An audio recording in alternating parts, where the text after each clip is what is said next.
you start asking questions, I'll warn you, he cannot talk about operational details.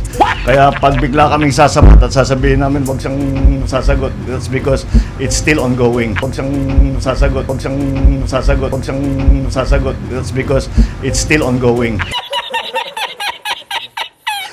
But he can tell you what happened.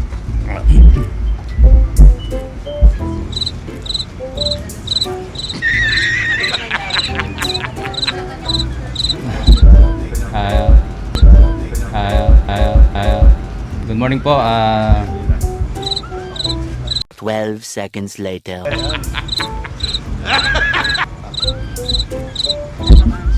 Alam mo, sa training sa military, saka sa police, walang training para makakaharap sa press. Kahit umarap sa bala, kaya namin. Pero umarap sa press. So, magandang umaga po sa ating lahat sa ating mahal na Pangulo, Sir, sa lahat po narito. Sa ngayon po,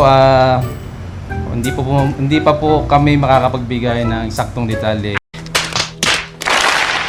ng pangyayari kung paano namin nasabat itong ganitong kalaking halaga kasi umuusad pa rin po yung aming investigasyon. Ano po, ayaw po namin makompromiso yung mangyayaring hanggat may sampa po namin yung kaso laban po dun sa tao. Yeah, boy. Lamang po at maraming salamat po.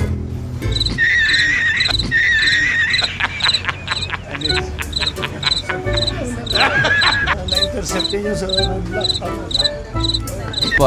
Meron po kaming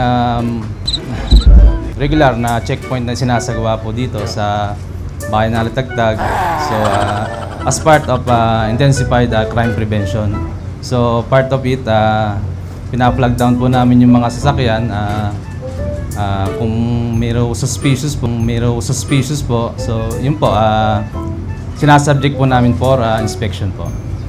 So yun po, kagaya po na nangyari dito po sa pangyayaring ito, yun po ang naging resulta, nasabat po namin yung ganitong kalaking halaga po ng shabu po.